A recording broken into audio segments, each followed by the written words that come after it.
that if you're studious, you acting white, and then they make fun of you for quote unquote acting white, which basically means that if I want to get accepted by my peer group, I got to dumb myself down, and then that makes me more cooler. And so when you talk about polarization as it applies to that, that goes right back into the perpetual position that Willie Lynch is meant to do, and that is to create situations to where Black people are not allowed or and actually reinforce in their own way of living ways to keep them at the bottom. And so what started off being a mythology to where we made fun of ourselves for being educated or or wanting to excel has become something that has just been ingrained in us. And so over time, you don't even necessarily have to make fun of us no more. We just stop wanting to achieve. If I asked you to get a piece of paper and something to write with, and to make a numerical list of all the things that you would be willing to die for, how long is your list? 48. Willing to die for. 48. Willing to die for. How long is your list? What is the tribal self? The 48. tribal self is what goes above the immediate acquaintances of the social. Willing to die The for. family, the people you know, live next door. You would be willing to die for. Tribal self. 48. I'm talking about those living, those yet unborn, and those who are the ancestors. How long is your list?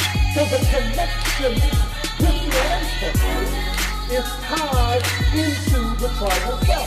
48. What does that mean? That means that the tribal self constantly reminds us Willing to die for. that we don't have the right How long is your to list? claim independence. 48. All right. Comrade Fiel, our Minister of Information, giving us a class tonight. All power to people. Oops, I muted. Yeah, all part of the people. I actually just very quickly, like last minute, changed the title of the class just because of the transition from past to modern day. So the maintenance of the slave. Structure of class here. So we're just going to do a summary and overview of the Willie Lynch letter, just in case some people are unfamiliar with it. And also some other historical bases for controlling slaves and examples outside the letter. Modern forms of societal control of the Black community, and then steps forward. So by that, I mean, basically, how can we maintain our intellectual and cultural integrity and create a community, strong community, despite the conditions that surround us. Cool. So, first section. I see a lot of familiar faces here, so I'm gonna kind of fly by this section unless people have questions on it.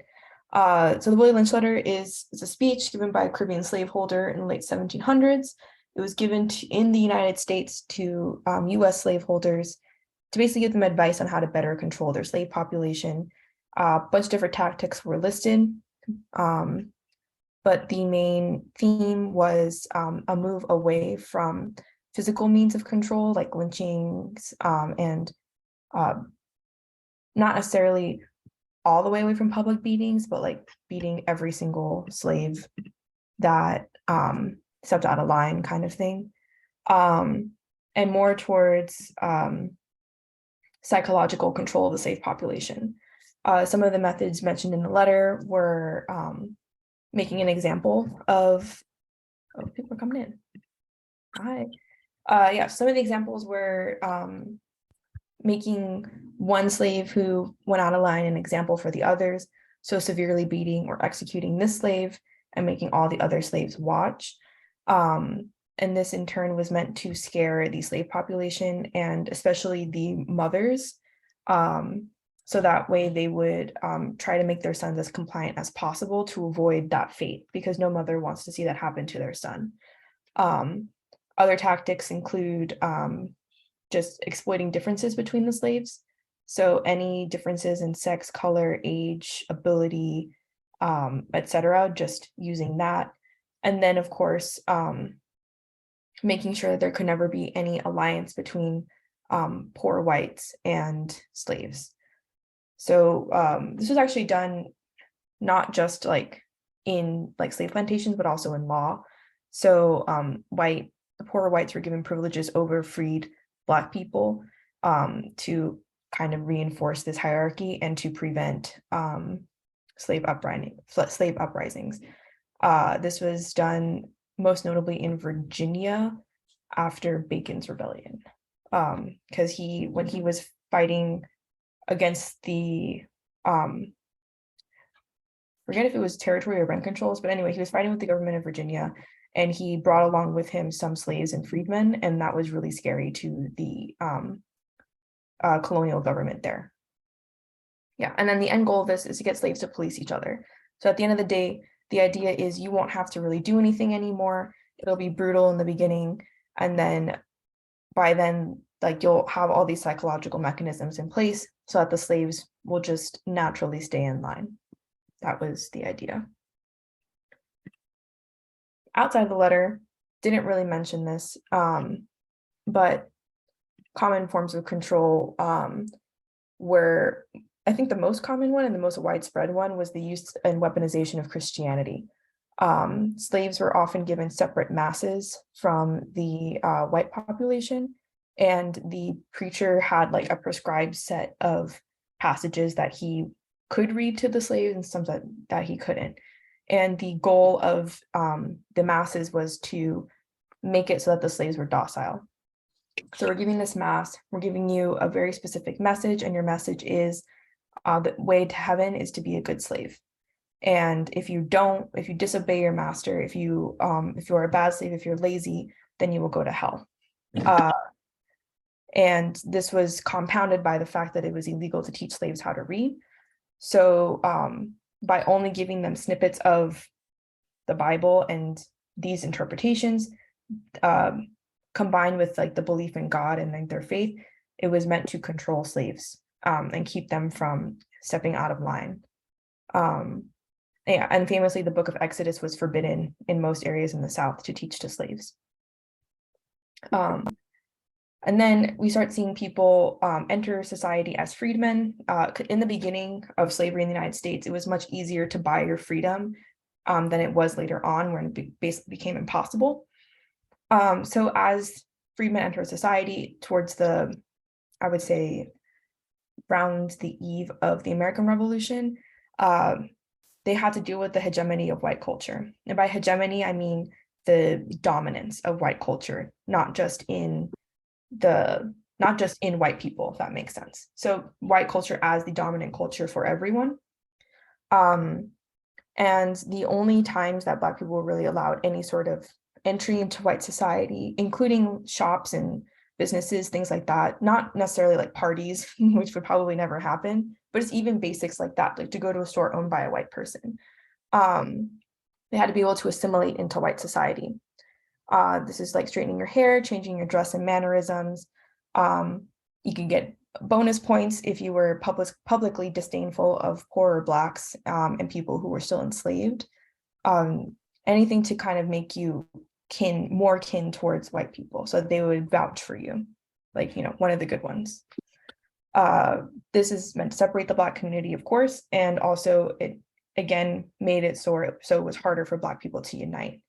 The effects were intensified during the Jim Crow era because, of course, there was no, I wouldn't say there's no legal slaves, but there's no slaves in name. Give people different names, still similar, or in many cases, the same practices.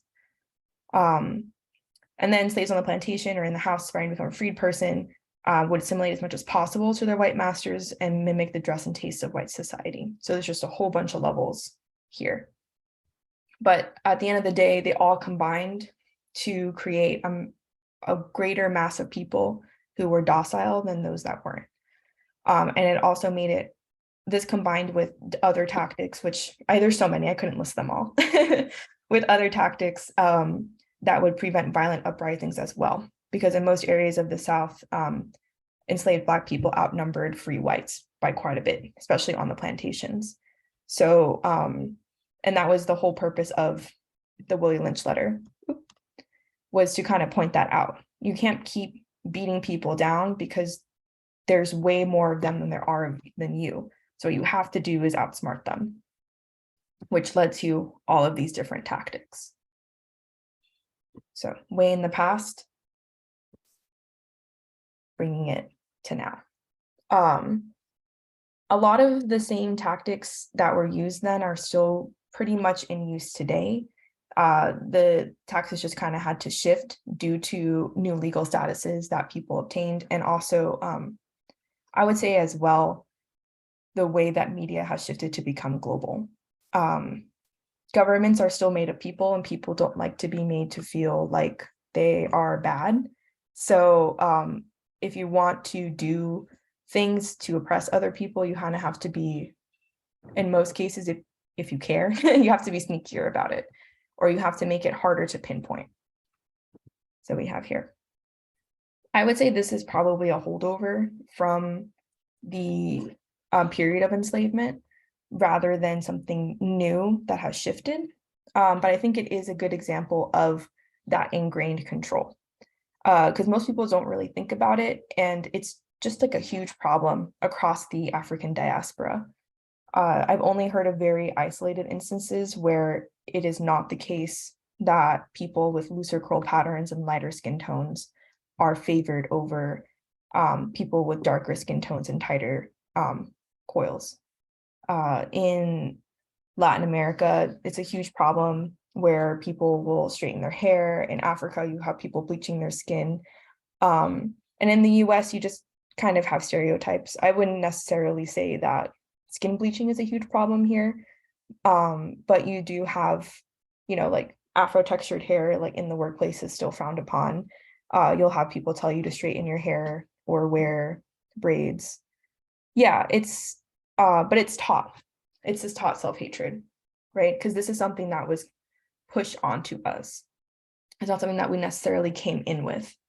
But it is, if you look at it as something that blocks the Black community from uniting, it's extremely effective because slavery was violent.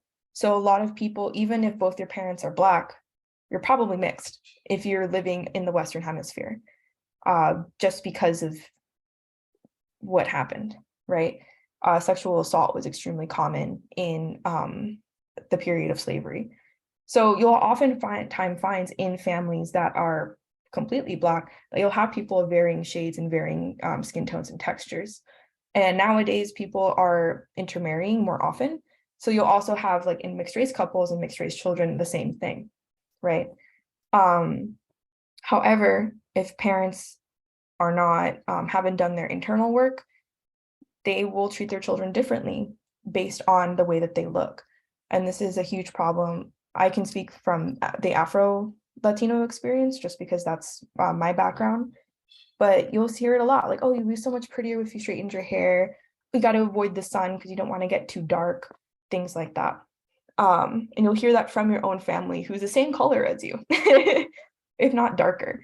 So beyond anything that you get as an adult, right? Because if we look at it, the things that you hear as a child are the things you carry with you as an adult. And it's hard because when you lose trust in your family circle, then it's harder to trust outside of it, because these are the people that you're supposed to be able to rely on. These are the people who are supposed to have your back. These are the people who are kind of like you because you share the same blood. So it's hard. It makes people isolated, and it's easier to isolate yourself if you or feel isolated if you have this experience growing up. And this is definitely a holdover from slavery and from the Jim Crow era, because the lighter skinned you are, the more likely you could be to pass, right? And that gives you access to areas of society that you would not normally be able to access if you were visibly darker. And at least in Latin America, this is basically the goal, right? There's a phrase called mejorar la raza, and it's just like, basically the goal is to marry someone lighter skinned than you all the way to the point where you're way down the line, your descendants are just, they look white.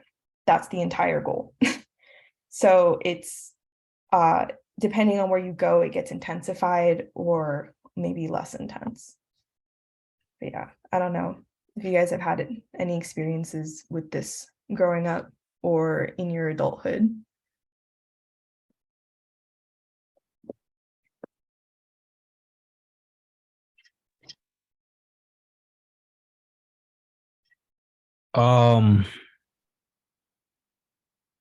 It's crazy because when you think about, like, say, athletes or artists like Steph Curry or Drake, as a community, we consider them like, we call them light skinned niggas, or some people will say like, "Oh, you acting light skinned." So it's just crazy to see the effects of that and how we actually put each other down depending on how light or dark our skin is, still to this day. Yeah, for sure. I definitely I know there's a lot of memes about like, oh, like the light skin stare that people put on. And it's like, again, it's like that extra like confidence because, oh, I'm lighter, so I must be better looking, or just acting cocky in general. For sure. I grew up mixed, and I have curly hair, and pretty much throughout my whole childhood, I straightened it all the way up until like my junior year of high school, just because of what you're saying. Like, everyone taught me that that would make me look more acceptable in society. So I just straightened it all the way till it's like completely damaged, and even then I felt more normal having the straight hair than having just healthy curly hair. So it is interesting how far it will take it. And something I wanted to offer from the Middle East region, what we see often in North Africa a lot, especially with Nubians in Egypt, how a lot of Afro-Arabs are not really bestowed the same privileges and rights as more white-passing Arabs in the region, especially with texturism and colorism as well. Yeah, it's pretty much anywhere there's colonialism, you have a huge problem. I think the only place where I've heard the opposite was I had a professor in college who it was both of their second marriages, and her husband had a son from his first marriage who his mother was from Mali, and his dad is white. He's a white Frenchman. And whenever he went back to Mali, he got bullied for being lighter skinned than the other people. But I think that's the only place where I've heard the opposite happen, where it is actually like doesn't come with, there's no tangible benefits from being lighter. That makes sense. But then you have, I know some of my friends are darker complexion, and other people will make fun of them, and they'll say, "Oh, you black ass," you feel me? Like, you, bro, you hella black. And now it's like, the more I've grown, like, in my consciousness, the more I'm like, man, like how Pac said, the blacker the berry, the sweeter the juice. Like, the closer you are, to your roots. So I actually look at it as being a beautiful thing, as some of us kind of, well, not some of us, but some people feel like, it's like it's ugly to be dark, or, have that color tone. Yeah, definitely. I heard a lot of stuff like that growing up too. I think it's also just like to have like Afro features. Like in Latin America, a lot of times they'll tell you to like, you gotta like pinch your nose to make it thinner. Or like when you blow your nose, you have to blow it where you pull it down, not so that you swipe it up. Otherwise, your nose will be wide, and that's considered undesirable, which is pretty insane thinking about that. But yeah, that was tons of stuff going on. I also had this here as well. I would say this is not new because, again, we have in more at least from my recollection, more so in the Jim Crow era, but we have minstrel shows that profited off of the stereotypes of Black people. And if you don't know what those are, I would recommend looking them up. They're very upsetting. And when you watch them, if you haven't seen them before, all the actors are white men. So keep that in mind. Later on, Black people started to do it as well because they needed money, and capitalism makes you do crazy things. But yeah, so I would say some aspects can become there. So commodification of stereotypes. This is something else that is a huge problem. I'll just use this example because it's so often we see it appropriated, especially by white celebrities, rap and hip hop culture, or things that are present in rap and hip hop culture that white people take and then commodify. But yeah, from the 90s to very early 2000s, the main consumer of this genre was middle-class white men and boys. Nowadays, the main consumers of this music are Black Americans, but the image is commodified and then fed back to us. I would also say, the reason I would say now main consumers are Black Americans is because you can consume this type of, you can consume music without necessarily having to pay for it.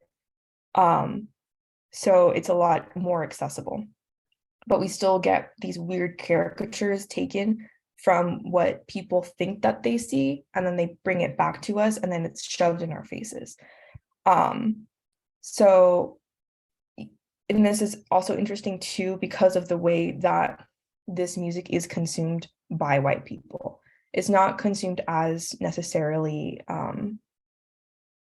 it's consumed as music, but it's just different than the way that the Black community consumes it. Whereas like, we'll listen to it and enjoy it like in private or in like amongst friends. Usually amongst white people, it's like party music. That makes sense. I always just think of Mo Bamba because that was when I was in college, and that was a disaster anytime it came on at any sort of party, especially a white frat party.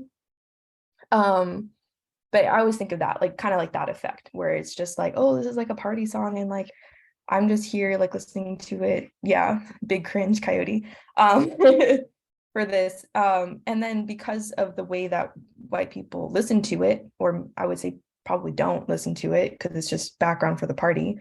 It also, and it furthers images that are put out of the Black community by record labels. A lot of times artists, they're told how to dress, they're told how to present themselves so they can sell more, they can sell more records, and also sell out more shows. So if they see that, hey, this demographic has some money and they're listening to it for party music, then you need to present yourself in that way, right? And then that image is sold back to everyone, including young Black people. And then when they go out, they're faced with a choice, right? Do they act and dress how they're shown on TV and media? Do they act and dress how their community dresses, which is a huge problem, I would say probably bigger decision for Black youth in predominantly white colleges or who grew up in predominantly non-Black communities? Or do they do something else? However, it's always just going to come back to bite us, especially if we decide to do well for ourselves. Because if you end up making more than 60K a year, most of your coworkers are white or non-Black people of color. And this is all they see of you. And this is how they view our art. This is how they view us as people. They see it's like, oh, it's like every Black person talks like this, every Black person parties like crazy, every Black person like blah, blah, blah, blah. And then they will say stupid things to you when you're at work trying to be professional. And also because maybe your supervisors also have these ideas, they can negatively affect upward mobility. And I think one of the biggest examples of this that I was taught pretty early on, at least for Black women, and this is a story from my father. My father worked at a major bank in the United States for 25, 30 years. And he got promoted pretty high. But he told me, and I was really young when he told me this, he said, like, you need to always be in control of your emotions. Because when you're at work, like I've seen it happen where like it was a day or two after like this boss that he really loved. She was a great worker, amazing at her job, Black woman. She lost her temper because someone said something stupid to her and she had just had it. And so she lost her temper and she went off on them, rightfully so, but it didn't matter to upper management. And within 2 weeks, she was fired. And then he said every time he saw a Black woman who got to that higher position, that higher than middle manager position, whenever she talked back too much or whenever she had any sort of hint of anger or like venom in her voice, within 2 months, that woman did not have a job at the company anymore. So it's something that is, it seems silly and like cringy, like when you're like, oh, like haha, just like white frat boys like being stupid to Mobamba, and then it costs people livelihoods. And I know we have a lot of Black professionals here, so feel free to come forward with those stories as well, or anything that you have experienced in this area.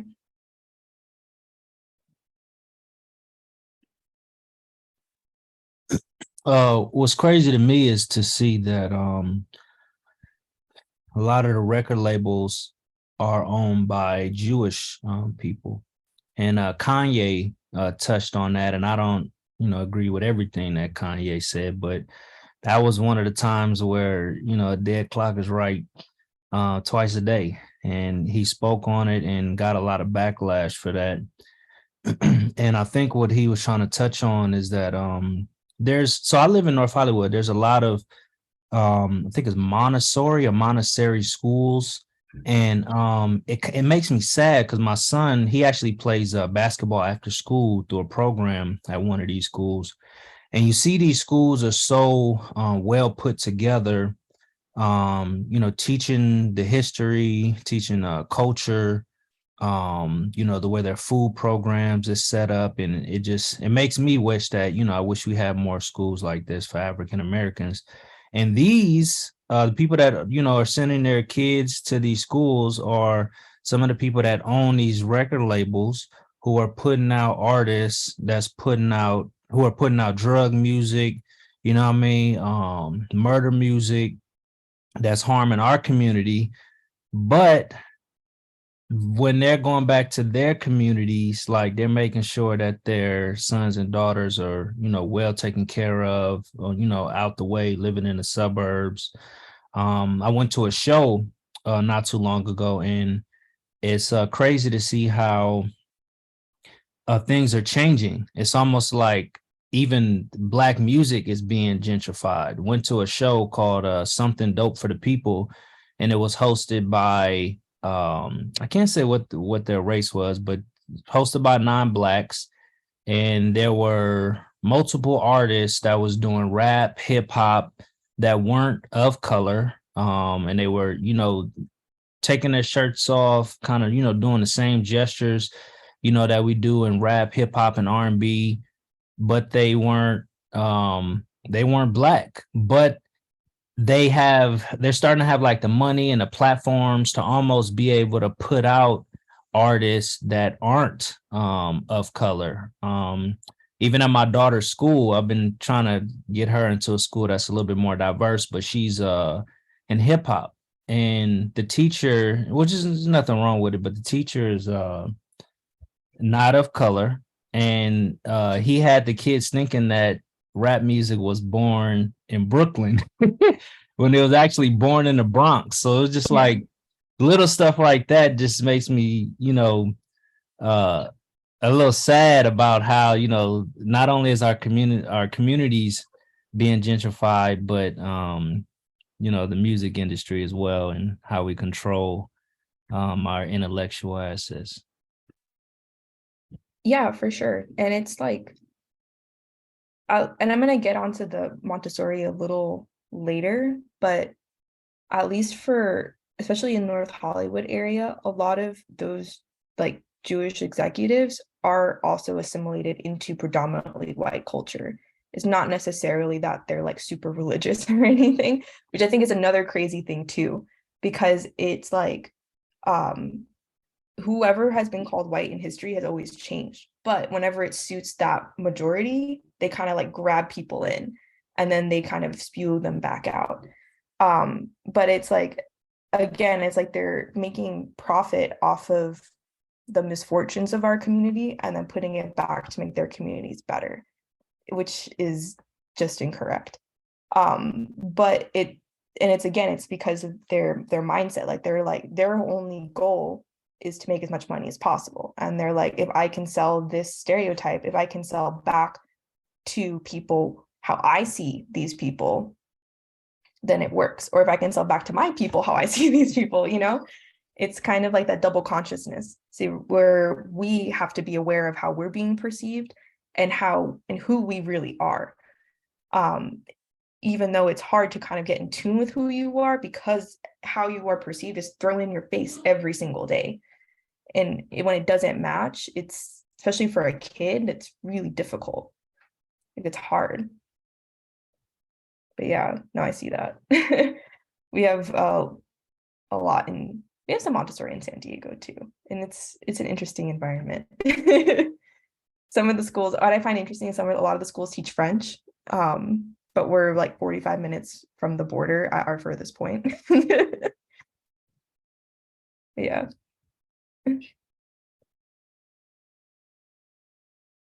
Oh, cool. Any other thoughts on this topic?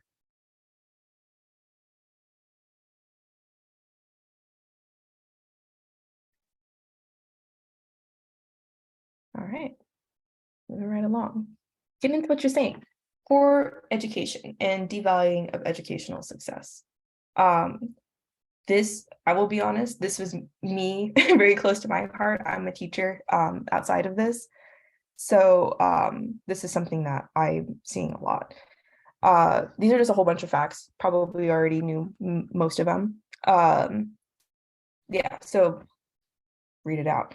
Black American youth have the second lowest high school graduation rates in California, behind Native Americans, and the lowest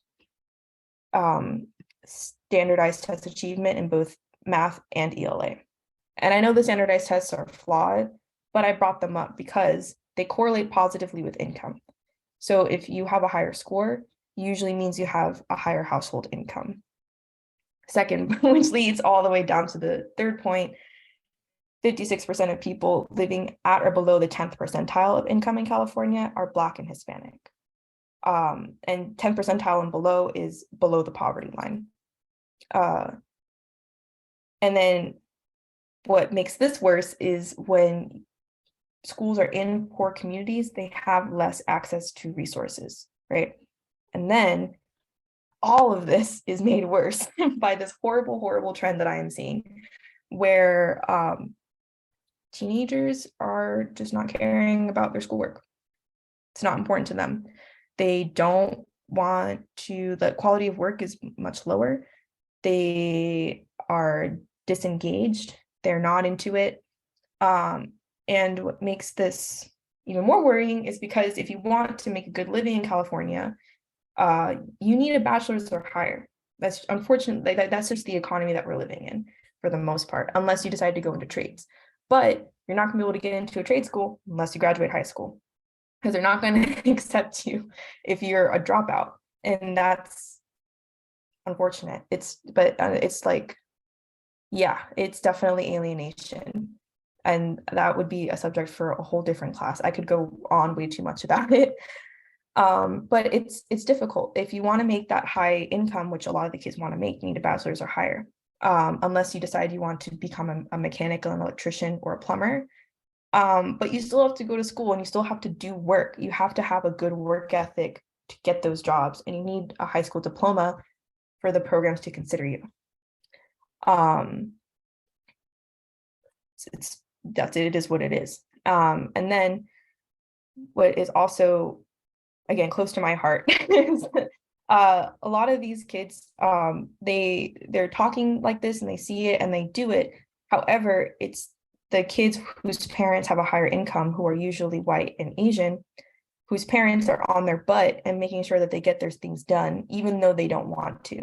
And children who come from lower income households where parents are working 2 jobs, They can't be home all the time because their shifts are long. They can't check their kids' homework. And for me, half of my students have parents who are completely illiterate in English and probably their home language as well. So they literally can't help them with their homework. They get lost because they don't have access to resources that their more wealthy counterparts have.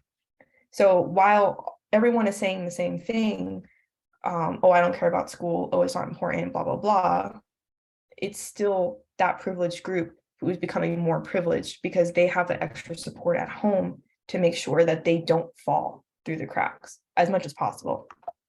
Some people still do, but it works. And then continued, it's that, again, they have less supports for students, and especially post-COVID, and especially in communities with high violence, a lot of kids have a lot of trauma, and this leads to poor outcomes in schools. You have kids who act out more. You'll have kids who any sign of irritation, any negative emotion, and they just buck. So they're aggressive. That's the only way that they know how to figure that out. And then it's such a mess. It's such a horrible mess. And then what happens is that these kids are reacting in ways because they don't know how to process their emotions. They don't have any supports because most schools don't even have one single social worker or one school psychologist on their campus to talk to connect them with resources, etc. And then you see higher rates of expulsion and suspension. And then this pushes them out of school even more. Because if you're rejected by the school environment and you're cast as undesirable by other students and by what you perceive to be the school as a whole, because they kicked you out and they told you that you were bad, then if they don't have proper support at home, most kids just throw their hands up, right? Because if I'm 17 and I don't know what to do, and everyone is like basically telling me like I'm a terrible person and I'm never going to make anything of myself, like I'm 17 and I'm emotional. Like I'm gonna say like screw it for the most part. Like most kids will say that. And yeah, definitely Cookie. Most Asian parents will definitely be on their kids about grades for sure. Yeah, War? Yeah, basically what I wanted to do is to draw a little bit more perspective here when we talk about Willie Lynch, and especially when we get into this aspect here, what we're dealing with is we're dealing with a branch of weaponization that to what Willie Lynch is basically just polarization geared and directed toward a specific group. To give you an example on that as it applies to here with this education piece, is that oftentimes a lot of us have been taught, and I remember this when I was a kid, is that if you're studious, you acting white. And then they make fun of you for quote unquote acting white, which basically means that if I want to get accepted by my peer group, I got to dumb myself down. And then that makes me more cooler. And so when you talk about polarization as it applies to that, that goes right back into the perpetual position that Willie Lynch is meant to do. And that is to create situations to where Black people are not allowed or and actually reinforce in their own way of living ways to keep them at the bottom. And so what started off being a mythology to where we made fun of ourselves for being educated or or wanting to excel has become something that has just been ingrained in us. And so over time, you don't even necessarily have to make fun of us no more. We just stop wanting to achieve success because it was ingrained in us that you get made fun of. And when you talk about that from a generational standpoint, then oftentimes through the generation, through generations of the same thing happening, the essence of why it became that way got lost from generation to generation. So the current generations that reject education now don't necessarily have to reject education because they're made fun of. They do it because the groups before them and the generations before them rejected it, not knowing the essence of why it was rejected. So a lot of what happens today when it applies to Willie Lynch syndrome goes into how things have just generationally worked this way. And so therefore we carry on the same curses of Willie Lynch. And this educational piece is one of those, especially when you take into the account that now, because of how education is a general requirement, it is taken for granted, especially when it comes to academics. And since academics are taken for granted, a lot of times people are feel entitled, and so therefore they don't care to be studious. And so in the Black community, that takes on even a more compounded effect, again, based upon if you talk proper, you're acting white. If you want to study, you acting white. If you want to read books, you're acting white. And so everything equates to not being yourself on one side. And then on the flip side, you get made fun of for being too dark skinned, like we said earlier. So it's a double-edged, double whammy. One, if you go too far Black, then you're going to get shunned. And if you go too far this way, then you're going to get shunned. So then the safe zone is to just be ghetto. Yeah, for sure. And I like that double bind that you pointed out, where it's like, you want to better yourself, you lose if you present too Black, or you go too far on the other end, then you also lose. And it's exactly that kind of essentially just a lack of self-determination. Like, you don't get a say in who you are. Everyone's pushing you around and telling you who you are. So at the end of the day, you're just sitting there and you can't tell like left from your right. You don't know up from down. So you can't do anything. Like, you're immobilized. And if you have poor education, then let's say like you give in, right? So you don't try in your studies, you don't develop literacy skills, you don't develop your critical thinking skills, you don't develop numeracy skills, then it's like you don't have the tools to even further your learning and to get yourself out of that hole. And you also don't have the tools, if you slacked off in math class, to like a lot of my kids are like, oh, I'm just gonna start a business online. Like, you can't add properly. Like your business is gonna go under. You have me sitting here helping you to figure out like fractions. Like, that's not gonna work. Like, I see the vision, but you gotta put the work in to make it happen. But yeah, definitely, thank you for that perspective. I saw some in the chat. The distance between how even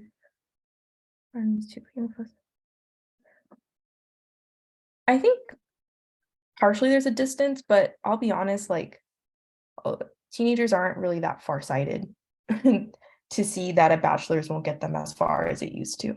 A lot of them really were just affected by the fact that they sat at home during COVID and they could not be failed. Like it was school district policy to not fail any child. If a kid turned in 0 work, they got an incomplete. And if they did 10% of the work, then they could get a passing grade. They could get credit for the course.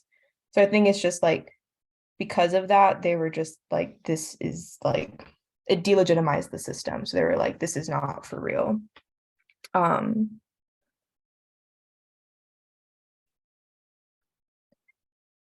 to add on to what you guys were talking about. I can totally relate to what you were saying, because that has been like my life and growing up. I was a very studious, nerdy computer person, and I was that nerd who lived in, the barrio, but my cousins lived in the other side of town, and I spent my summers in Bay Vista, if anybody's familiar with Bay Vista. So I had my childhood where I was always being told, why do you sound white? Why do you speak white? Why do you talk like that? Why do you, I was the nerd. So I had my family on one side of town, but I was a very studious, nerdy person. So I had this dual life where it was like, I didn't fit in on one side of town, didn't fit in with my family on the other side of town. So I was constantly always just battling, like, where do I fit in? So I was always switching, like how I talked, how I was. So I know totally what you guys are talking about. Like, I just always was battling and trying to fit in, like switching how I talked, how I was, making sure. So I just learned to be real quiet, because it was always a question of who I was, what, I never fit in. So yeah, it's always, that code switching, just always, even at work, it's like there's always two worlds. So yeah, totally lived that all my life. Never Black enough for this group, never white enough for this group. So yeah, constant battle.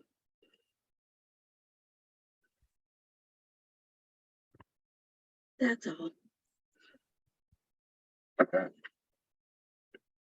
Yeah, no, for sure. And I think like for my experience growing up, I grew up, my community was predominantly East Asian. So there was a whole lot of, it wasn't necessarily that I was made fun of for achieving well in school. It was that people, and they told me to my face, like they didn't believe that I had earned the grades I got. Like, there's no way that you got that grade. And it was just like, I did, And when my little sister, before my parents moved, she had an incident where she got the highest score on her math test. It was like third, fourth grade. She had the highest score on her math test of the whole class. And this kid came up to her and he was upset because he got a lower score than her. And he told her that she should never have gotten that score because Black people are not as smart as Asian people, and that she must have cheated on her test to her face, 8 years old.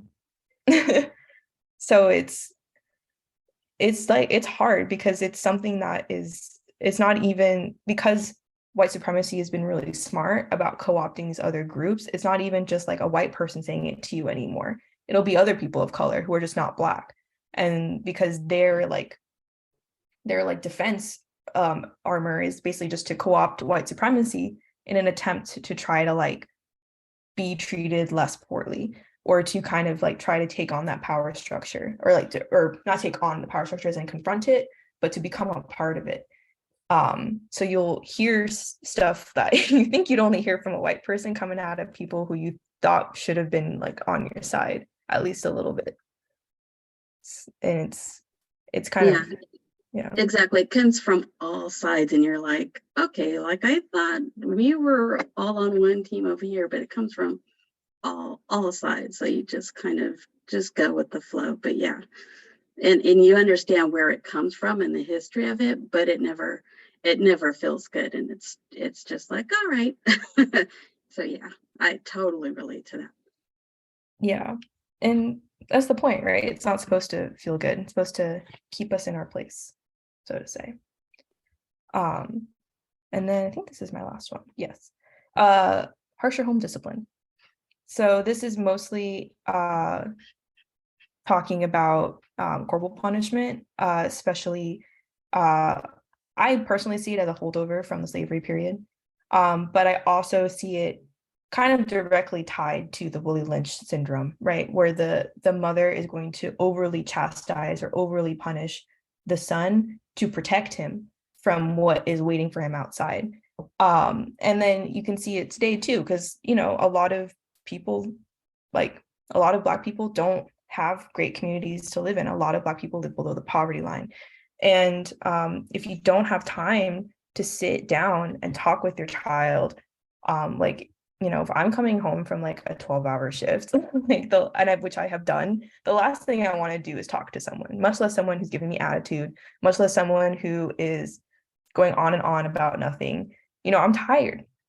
And also it's just like, if you have kids, like you have to take care of them, right? You have to make sure that dinner's on the table. You got to make sure that all these things are done as well as working these long hours. So even though people might want to, they don't have the time. And because you don't have time to spend, and because you're worried about your child and you want them to be safe, you end up over punishing the child. So it becomes too harsh to try to keep the kid on a good path.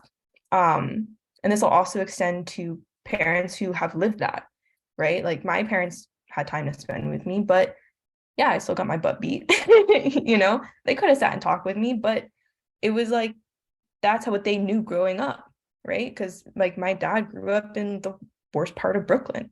Like it was like he told me like most of his friends, except for like, well, now because he's a little older, almost none of them are, but by the time he said he was like graduated college, all of his friends that he had growing up were dead in jail or homeless, except for a couple of them, because that's just how it was.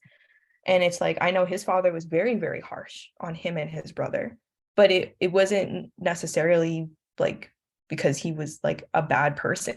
It was because he was scared for his sons, because he saw what was waiting for them if they messed up. So yeah, and then it stuck, right? So they say, oh, well, it worked for me, I turned out fine, so I'll do it for you. But even if the situation is different, and even if they have more time, but unfortunately, this ends up harming the family dynamic, because now the child doesn't trust the parent. Because when you're a child, like, you don't know, like, you don't know what you don't know. And kids are always ungrateful because they don't know, like, they just don't. So all the child really sees is like, oh man, like my mom or dad, like they beat my butt, they whip me, like this hurts, like my parents scary, like all this stuff. And then if you don't have time to talk with them about it, or you don't have the skills to speak with them about it in a way that they can hear, or they're too young and they can't hear you because they're too busy crying because they're in pain, then now they don't trust your parent. They're going to be sneakier, and they're not going to feel great about you. So if they have a problem, they're probably not going to come to you with it, because now they don't trust you anymore. And studies show, like, when kids see violence, they mimic it. So kids who receive corporal punishment usually have exhibit more violent behaviors than kids who don't experience it. And this is not to say, like, don't discipline your kids. It's just you have to measure, right? So does this consequence make sense, right? Is this something, am I going too far, right? Because I got, like, when I was little, like, I got spanked for spilling juice when I was like 3 or 4, right? Like, my fine motor skills are still developing. Like, I'm still klutzy. Like, it's just, some people are just not graceful. But like, I got my butt beat for doing that. And it happened like kind of often because I'm clumsy. So, but it's just like, I didn't realize, and this is like kind of embarrassing, I didn't realize till middle school that if I just cleaned up my mess, then the problem was solved. Because my parents didn't let me clean up my mess. Like, I got spanked and then I was told to leave. So it's kind of, it has effects. Yeah. It's just, it's kind of weird to like think about, and it's kind of embarrassing. Like, I was like 12 and I was like, oh, well, if I just clean up the juice and then wipe it down with water, then it won't stick, the ants won't come, and problem solved. Like, the cup didn't break. So but it's but again, this is we're policing ourselves, right? Because now, like, a lot of Black people deal with anxiety. I wouldn't be surprised if it's partially because of this, right? Among a vast amount of other things. But it's eroding that trust, right? And people who really like take to this will be kind of like the slave children that Willie Lynch described, who are really docile, who don't like do anything, like they're like scared of their own shadow, so they're not going to be a problem for anyone, but they're also not going to stand up for themselves if something bad happens to them. And we all know someone who's like that. But yeah. So anyway, any thoughts? I know we still have a good amount of people here. I experienced the same thing. My mother used to beat my ass, to be honest. She used to really get in me. And after talking to her as an adult, I now understand that the reason that she did what she did is because of how hard my grandfather was with her. So my grandfather kicked my mother out the house once. He found out that my mother was pregnant with me. And in turn, the closer I got to 18, my mother would always like say, when you about to be 18, you about to be grown, you're gonna have to get the hell out of my house. And that's like the same stuff that my grandfather would spew to her. And my mother ended up breaking down to me probably like 4 or 5 years ago. And she was sad, based on some of the things that she had done, some of the things she had said to me. And she realized, because, she was traumatized based on how my grandfather raised them. So yeah, I totally, get what you're saying. And other communities, I feel like are privileged. I'll say privileged children are given a little bit more grace to sort of act out and even figure out what they want to do once they grow up. Whereas me, it was like time was ticking, like, oh, you about to be 18, you're gonna have to get a job and get on your own. I was talking to a young lady the other day, and she's a junior in high school, and she's in an apartment with a brother, a sister, and there's a lot of bickering, a lot of things going on in her household. And she told me that her father is telling her, you need to go get a job. And I know I could already tell, I'm like, damn, that's how my mother was, because it's like this sense of pressure that they want to like push their children out, you know what I mean? Because of what they're going through, stressed out, like not having the space that they want to have, in the home. So it's like, I was the oldest. So it's like, all right, let me push him and get him out the house. But in turn, I went and got a job, but I found myself like working for minimum wage. You know what I mean? Like struggling to go to school because now I'm on my own. I'm trying to keep up with bills. I don't have a proper education because, you know what I mean? I didn't actually take time to do what I needed to do in school. I didn't have that grace to figure out what it is that I wanted to do. You know what I mean? So as an adult, it's almost like I'm just coming into like being able to live how I want to live because I didn't have, that grace period that I needed to. Yeah, and but basically the same, similar to my father. Like I actually learned recently, kind of similar conversation that you had with your mom, like how harsh my grandfather was on my father. And you can see like definitely not as harsh on me as his father was on him, but his father was very hard on him.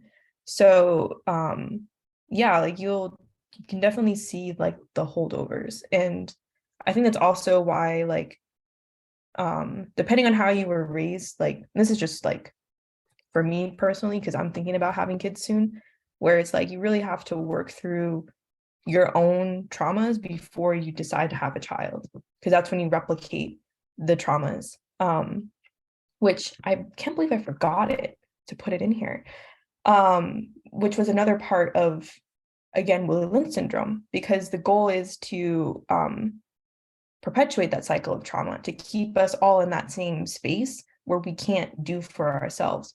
And that's also one of the tactics that Willie Lynch also prescribed, was to separate families.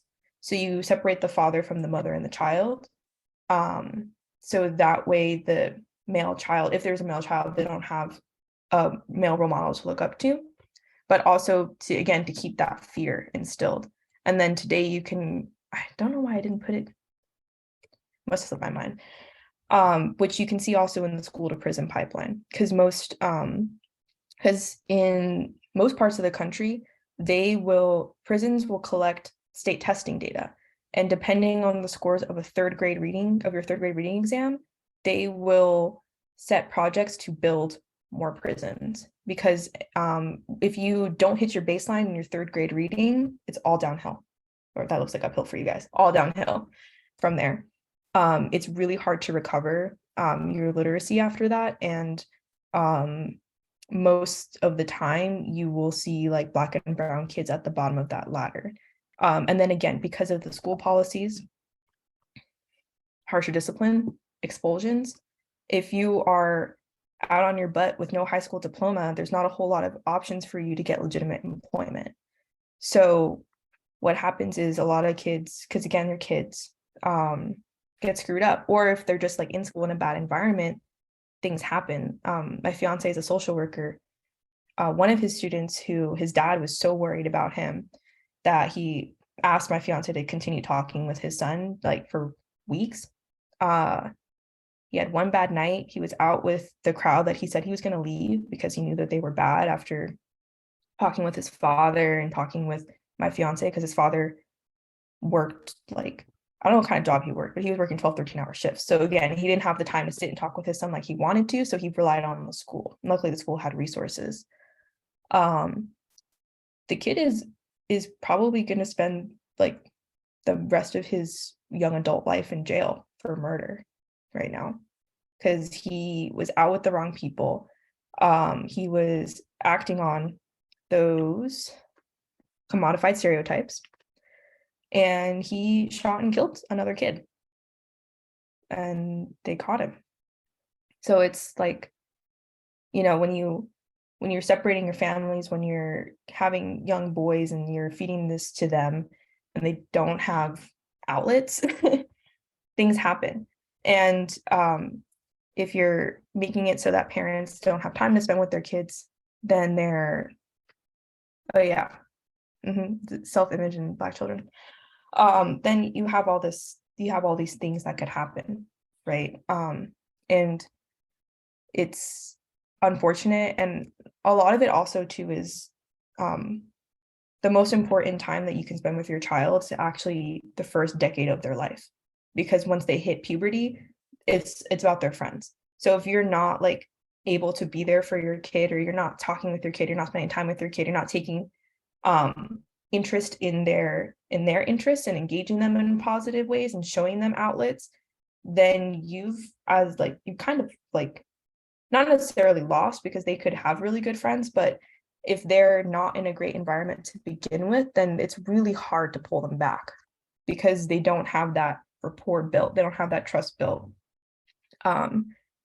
which is hard, especially with the harsher home discipline, right? Because that's kind of meant to,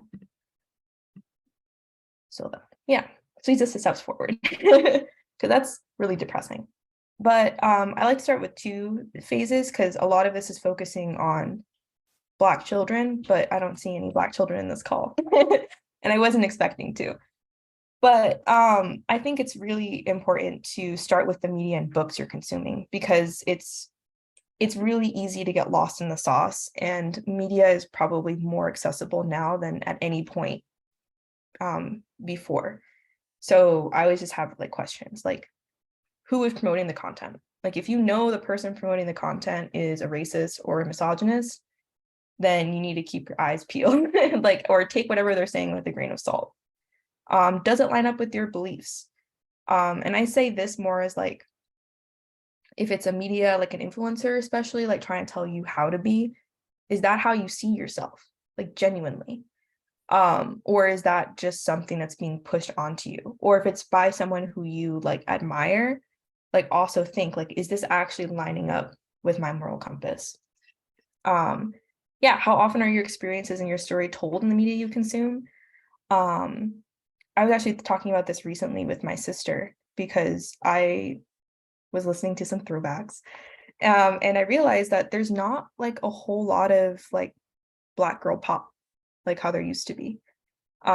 Like growing up, there's a lot of different like Black artists, like Black female artists, who were putting out like really good music, like pop music that's just fun. And it was really nice, like as a kid, because I could look on YouTube and see like a girl who looked like me singing about like, you know, like normal stuff, right? But now for the most part, you don't see a whole lot of it. Like if you're a Black girl, it's like City Girls Up, you know, like stuff like that. And it's not necessarily it's not the same vibe. And for me, at least, I don't see it as necessarily positive for a young girl to be like growing up and seeing herself overly sexualized in that way, you know? But yeah, also good to see that too, because your media and the stories that you read and the stories that you watch, they do affect the way that you see yourself. And I think there's an African author who talks a lot about this. She has a TED Talk, I'll find it and link it, where she was even in Africa, she was writing stories about little blonde girls who were drinking ginger beer, where she's like a Black girl who's never had ginger beer in her life. So it's like, why am I writing about stuff that's not even me, you know? And then, is the media giving a fair treatment to minority groups, or is it based mostly off stereotypes? Just because a Black person made it doesn't mean it's pro-Black. A lot of misogynoir in the Black community. Look at how they're treating the subjects. Are the women shown as people? Are the Black people shown as people, or are they accessories to the white characters? All this stuff. Are all the Black people you're seeing really light-skinned? Is the villain always dark-skinned? Things like this. Are you being sold something? And also, is this media preying on your insecurities to keep your engagement? I feel like this one is, I see this a lot in things targeted towards men and boys, which is concerning. And it's also more into, are you being sold something? Because this is also for girls. Actually, they both are, honestly. When I wrote this, I was thinking about, I have a lot of boys who are really into Andrew Tate. It's concerning. But are you being sold something? So is this media out there just so you buy a product? Like, is the woman really skinny in the media and photoshopped because she's trying to sell you fit tea, which is basically just like a bunch of caffeine in a bottle, right? Is it trying to like get at you? Like, if you're insecure about, I don't know, Andrew Tate example, a lot of my students are poor. They like Andrew Tate because he's rich, right? So it's preying on the insecurity. I'm poor, but I don't want to be in poverty. I want to be rich. I want to have a Bugatti, right? So they're going to be really engaging with this media because he's selling them on that dream, right? And then I always like to keep learning. I think that's great. And not just learning like book learning, but also just like hobbies, skills, like academic knowledge, whatever. Because this is a huge part of self-determination. Like, when your hobbies are like handpicked for you, then how do you know that that's who you are? It doesn't mean, or that's what you like, right? Like if I'm a girl and this is pretty true actually, like, oh, you must like makeup. You must love to do your makeup and your nails and your hair. Like, I don't. I don't, but it was pushed on me, right? And and not everyone does. Like some girls really love it. Like my sisters love it. I'm like, eh. But it's like, I wouldn't know that unless I explored other hobbies.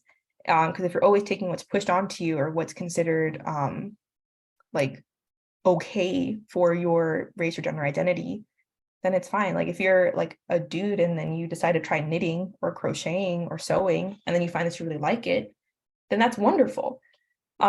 It's just trying something new, just to try it. Like, you don't have to like it, but at least you gave it a go. So at least, hey, I know for a fact I don't like this thing and I don't want to do it again. And then, yeah, it also helps you to broaden your perspective, because you'll meet people who do these different things and they have a different perspective. Or if you're reading books to help you out, then you learn stuff, which is great. And then it's just like who you want to be. So I guess at the end of the day, it's mostly just like trying to make sure that what you're doing in your daily life and what you're consuming is authentic to you, and not to let people decide who you are for you. Because at the end of the day, like, you are who you are. And if you're going to live your life the way you want to live it, then you have to decide that for yourself. And then at home, we have some parents. I know I don't have kids. This is just from my experience working with kids and reading child psychology and working in a school with a bunch of highly, highly traumatized teenagers. And yeah, and also just thinking about being a parent. Been reading a lot of parenting stuff. Parents are the biggest role models for children, and a child's self-confidence and self-worth is really tied to what their parents value. Even if your kid is like in a rebellious phase or they're like a teenager, at the end of the day, like, they really do want your approval. They want you to like them. They want to connect with you. They want to do the things that you like. Like, my sister loves to pride herself in being super rebellious. Pretty much all of her like core values line up with my parents exactly. But she always likes to be like, oh, like F this, F that. Like, yeah, it's the same. But yeah, so it's just like, again, like, help your kids out as well in the same way you help yourself out. Promoting TV shows and books that give children positive representation, talking with your kid, not talking at them, especially when they're little, because they need that. They want, even if it's just like they want to tell you about the kid threw sand at them at the play yard, so then they like trip them, like whatever. Yeah, like tell me the tea. You know what I mean? They want to tell you about like dinosaurs because they're like obsessed or whatever. They want to play, like have a tea party with you. Do it.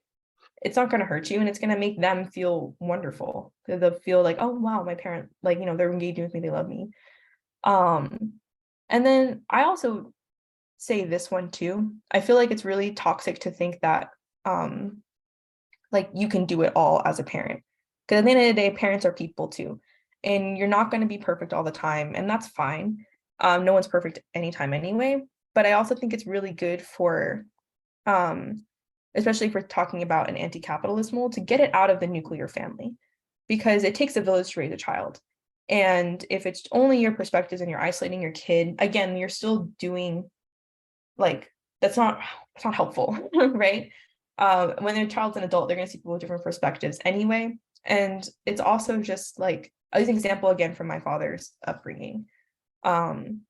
His cousin and their very close friend, who basically became family, both had single mothers. So my great aunt divorced her husband. Her best friend, I think, was also divorcee. And they had between them four sons, two each. And they both worked in hospitals, which means they're working 12 to 24-hour shifts on a day. So what they would do is they would purposefully schedule their shifts in a certain way so that every single day, all the boys had a home to go to. They had a home cooked meal and they had help with their homework. And it's really important too, because that's what helped give them the structure that they needed in order to become successful adults. Because they were just home by themselves the whole day while their mom was at work, like, not a great area. Who knows what they would have gotten into. And I would also say, like, if you're living in a predominantly non-Black community, I can say as a child who grew up in a predominantly non-Black community, it's really rough. So if you have, like, even just like cousins or friends that you can like bring around your kids so they can see people who look like them, who are friendly and who have like positive attributes, really important. Like, some of my fondest memories growing up was when I would visit my cousins, because it's just like I wasn't like outcast for no reason, you know? Yeah, and then if you have limited time, it's great because they still have adult role models. And then this is kind of the Montessori approach too. So when you're not resorting to physical punishments and you're using natural consequences, that is a Montessori ideal. It's just usually, and again, it's like it's framed as like a white people thing, but there are aspects to it that are really healthy. Does a 1-year-old need to learn how to cook? Not necessarily. But if the kid is spilling their juice, they don't need to get spanked for it, right? They need to learn how to clean it up and how do you like fix their balance so they're not spilling juice, or how to not overfill their cup, you know? Because if it's not lining up, then the punishment is moot and the kid is just gonna resent you, unfortunately. But yeah. So that's the end. I have some resources here for further reading as well. Just different. Yeah. Or?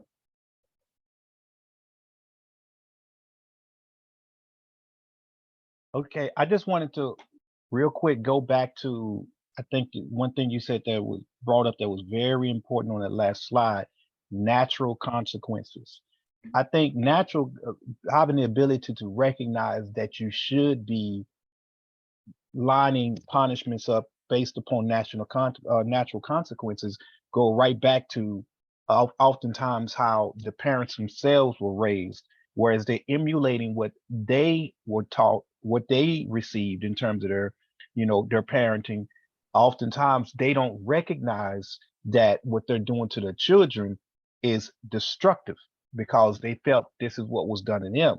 So I from my experiences, natural consequences instead as a punishment was something I had to learn to do as a parent because it wasn't done with me. And if you grew up in an environment where that's not done with you, how do you learn to change your parenting style unless you actively pursue how to be a better parent.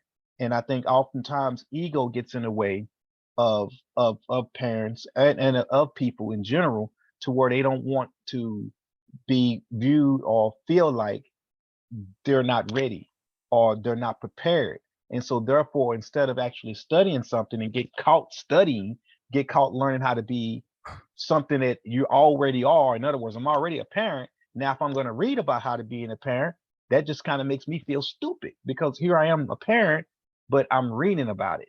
And so that kind of ties right back into the perpetual aspects of what we've been talking about with Willie Lynch.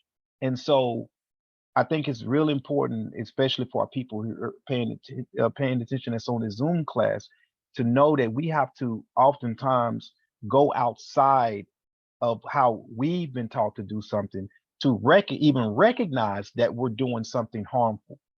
Because if I don't know that I don't know, then how am I going to change the behavior? And so one of the disguises that I see when it comes to weaponizing us against ourselves is that often we don't know that we're doing something the wrong way, or we think that it's not as bad as it quote unquote seems. And so it's really just taking a step back and us being able to, like you said, when you talk about the maintenance of Willie Lynch, and us seeing that there is a lot at stake in terms of us needing to outpace what we call the pace of oppression. And if we want to really work towards self-determination, it has to start at home, and it has to start with us breaking the generational curses that are taking place, to where we are replicating dysfunctionality over and over again, and by creating that level that you refer to as the disconnect between the children. This goes into the fact that when we become adults, because of those disconnects we dealt with as a child, now as an elder, I have a hard time connecting with the middle generation, and as a middle generation, I have a hard time connecting with the up and coming young adults. And so that goes into, now that we want to make change and we want to be a part of something greater, we have a harder time being able to work with one another, because of the things that we never addressed in our childhood trauma that we're carrying on and emulating from the generational standpoint to a generation right below us, and not knowing. And then that lack of having the ability to just endure the learning curve that's happening, because we are much older, and being much older, now we have less of a tendency to want to learn something new or unlearn something, the ability to unlearn so that we can relearn. And I think a lot of that boils right into why this perpetual motion of what we're seeing in terms of the fallout of not being able to operate in a capacity where we're being able to be self-determined is happening. And so pointing out these things like you did when you said the natural consequences, that really stuck out with me, because I was like, wow, the natural consequences. How often do I actually hear somebody say that? Because I don't really hear that being brought up as a form of discipline. So thank you for that. Yeah, no, thank you. I've been, yeah, I think that's part of the reason why, like, oops, wrong way. Like for me, I think this, along with like, this is important, but I think the most important thing is always to keep learning, because I like, I'm very conscious of, like, I try to be as conscious as possible about my actions. And like when I'm thinking about having kids, the first thing I thought of was discipline, because I think that was like that's what stuck out to me most about my childhood, was how I was disciplined. And it's just kind of like unpacking that is a weird process, and I think it's important too, because not that kids like don't need, the kids obviously, kids need discipline, right? They need to know right from wrong. They need to be able to learn right from wrong. They need to be able to learn to control their impulses and things like that. But when it's not, like, when it doesn't make sense, it doesn't make sense. Like, they're not going to learn anything from it. So then what you've done is you haven't really done anything, and I think it's also important, like because I'm a teacher, like in the classroom, it's the same thing. So it's like, if a kid is like throwing paper, like I make them pick up the paper. Like you're gonna get up and you're gonna walk and you pick up the paper. And usually the embarrassment of having to walk, get up and bend down in front of the whole class and pick up the paper and throw it out is enough so that that doesn't happen again, at least not from the same student. But yeah, no, it's definitely, it's hard because there are some things like thinking like, oh, like what if the kid like hits you? And it's just like, well, consequences holding the hand, right? Because I'm not like, they're not bigger than me, they can't be hitting me. You know. But yeah, any other thoughts? Yeah, Raby and Raven. Sorry. And that's real fascinating. Speaking from like the Arabic culture, Chairman, what you had said, I thought was two things were interesting. One, I'm stupid if I have to go and learn how to be a parent, and that comes up a lot in like Arabic cultures where the lack of emotional maturity of we didn't have that. What does it mean to have that? I think your mic might have went out.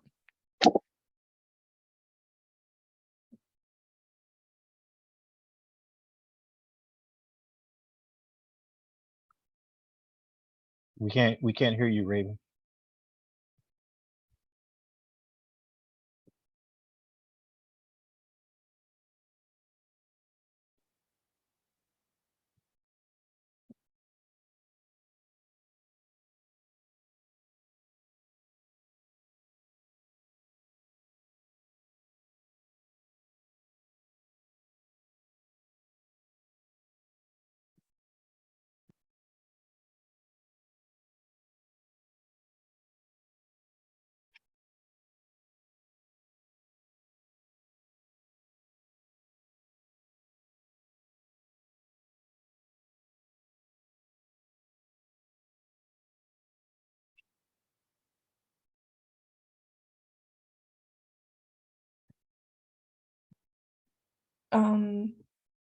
Yeah, maybe here, I'll meet you for now.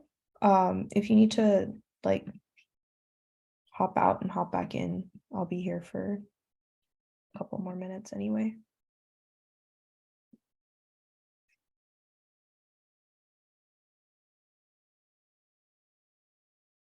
All right. Anybody? While Raven gets that sorted out, are there any other thoughts or?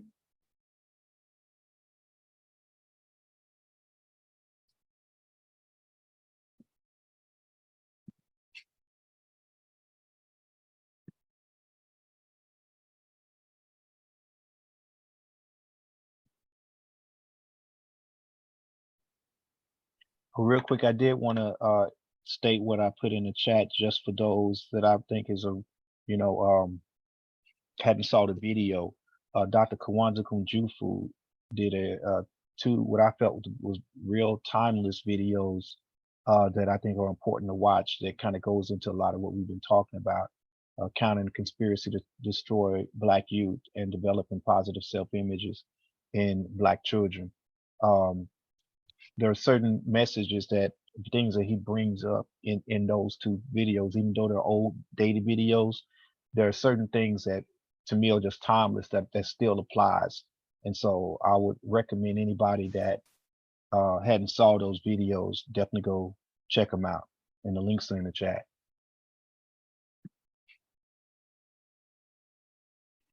Can y'all hear me?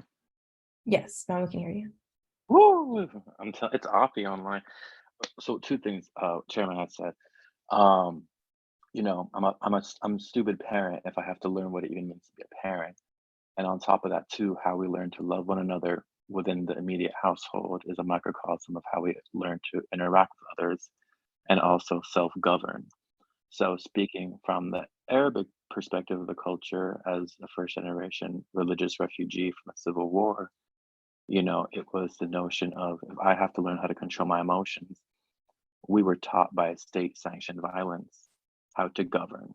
So the fact that you're asking me to reclaim my own autonomy and agency of how I show love, it definitely perpetuates itself in first generation immigrants, as in having to unlearn and break those generational cycles. So I thought that was real profound because obviously I'm not speaking from the Black perspective per se, but when it comes down to physical violence and how that is also synonymous with state sanctioned violence, it's the notion of having to reclaim agency over our emotions and then teaching. So, the term that comes to mind, operative term, is natural.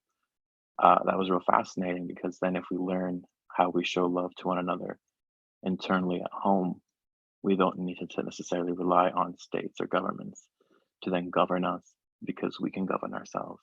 So that's something I took away from. For NPL, something I was going to say, there's that one meme that's so funny is some people were never hit growing up and it shows. That's all I want to say. Yeah, there's you can tell a spoiled child from a from a non-spoiled child. But yeah, no, that is kind of like the main point. I was actually talking with Dante yesterday, and most of my students now are from Afghanistan. And it's insane the parallels that you see from kids who literally grew up in a war zone for their entire lives and kids who grew up in poor Black and brown communities in the United States. You have the same emotional problems and you have a lot of similar like home problems as well. So it's but yeah, you brought up a good point though, because when we're emotionally immature, then we're easier to control, right? It's easier to get under someone's skin if they're not mature. It's easier to persuade people if they're not mature, because again, they haven't decided who they are. So you can kind of tell them who to be, right? And that's one of the main reasons why we did this class, because it's a one of our biggest tenets in the Black Panther Party is self-determination, because the most important thing that we believe, at least the most important first step for the Black community, is to decide who we are. And that starts at an individual level and then it becomes a collective. So if we have a lot of people who have not consciously made the decision to be who they are, or even to find out who they are, then we have, we can't really move from there, right? Because we're still dealing with all of this. But once we're able to deal with this effectively, then we can start making the way towards revolutionary change.